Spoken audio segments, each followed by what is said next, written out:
Today we have another episode of the series Techi.Techi. How to use Zoom app.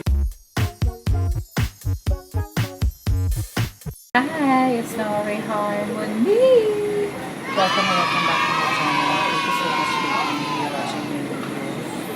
Today we have another episode for a series Techi.Techi. How to use Zoom app. Guys, this Zoom application is friendly and free, and you can use it as long as you have your internet connection. Now, without further ado, let's start.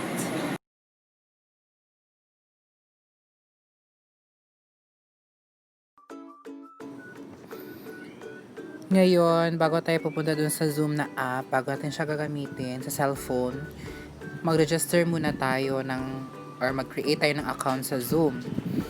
Super simple lang siya, guys. Ang gagawin lang natin, tatype lang natin Zoom. Tapos, puntahan lang natin. I-click lang natin to. Zoom video conferencing. Ayan, tapos mag-proceed siya sa ibang page. Pwede nyo rin to gawin, guys, sa browser ng cellphone nyo. Pero sa akin, dito ko ginawa para mas makita nyo lang. And then, sign up for free. Click. And then, pag na-click nyo na yan, ito yung lalabas. Etong for verifications, please confirm your date of birth.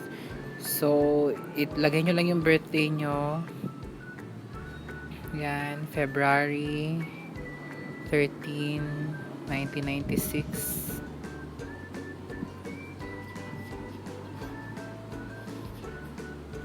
Yan, i-input nyo lang yung birth date nyo. And continue, click. Next is, hihingi na niya yung email address mo. So, type mo lang yan. And then, click mo yung sign up. Pwede ka rin mag-login ng Google account na click mo yan siya or Facebook. O pumili ka lang. Tapos, sign up. Click mo lang yan. Loading pa. Sa akin may account na ako ulit pero gumawa na lang ako ulit. Same lang din lahat ng information na nilagay ko. Send an email sa kilab.n. So, check natin. Ayan, meron na tayong account sa Zoom. Ngayon, pwede na tayo pupunta sa cellphone natin at buksan. Una, i-install muna natin ang Zoom App Store. Punta tayo. Pwede rin sa Google Play Store. I-download natin yung Zoom na app. Type lang natin Zoom. Ayang Zoom Cloud Meetings. Click off. Ayan siya. Piliin lang natin. Update siya ngayon kasi na-install ko na siya dati. Pero install talaga yan. Kung wala pa rin na-install, please do it. And ayan siya, 62 MB. After ninyong ma-install,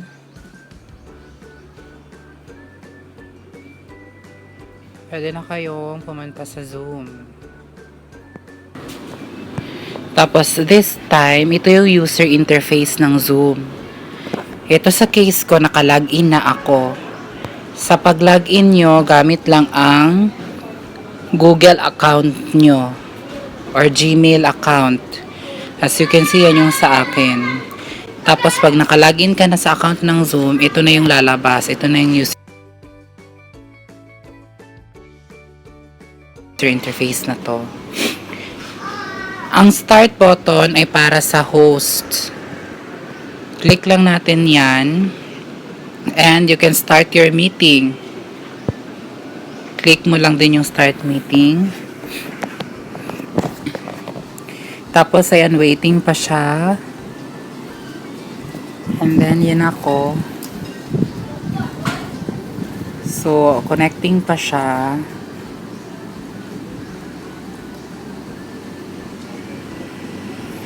And there you have it. Click here itong call using internet audio para marinig yung boses mo gamit ang internet. Ayan, so sa baba merong mga options, itong settings. I-click mo lang yung screen para lumabas yung nasa baba. Itong mute para walang boses. Now ngayon, bakit kailangan ba itong mute sa host? Ako kasi sa meeting na ito, ako ang host. Yun yung ginawa natin sa start. Ngayon, itong mute para lang dun sa mga participant. Dapat i-mute nila yung video nila, Zoom nila, account. Para hindi marinig kung may mga sasabihin sila na kung ano, kunyari nakipag-usap sila, para walang interruption. And next naman, stop video. Kung ayaw mo na makita yung mo naman yung ano na lang, picture mo na lang, click mo lang yung stop video. Pero sa case ko, ako ang host, so kailangan i-open ko to lahat para marinig nila ako. Tapos, participants, dito nakalagay, ayan, as you can see, host, ako. Pwede ka mag-invite, ayan, invite. Pwede mong i-copy yung link or send message, invite contacts. This time, copyhin lang natin yung link, copy invite link, close natin. Tapos, send natin, pwede sa text, pwede sa messenger, kahit saan mong gusto i-send ang link. Ayan. Then, so yan na yung link. Mamaya babalikan natin yan. Dito na tayo sa settings ng Zoom.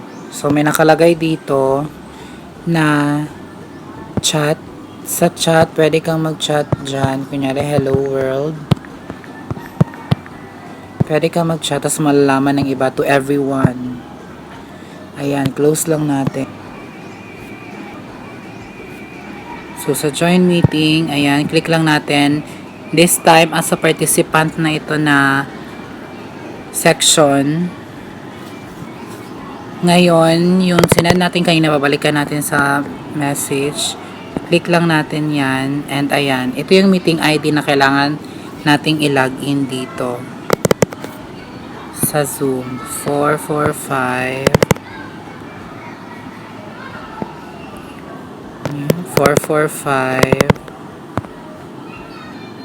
let's say yan na lang muna yung yung ID. So click lang natin yung join, tapos pagtapos yung lalabas, mag-start na yung video conference, naka-join ka na. If you like this video, please click the like button, subscribe to this channel, hit the bell icon, and share to your friends. Thank you so much. Bye!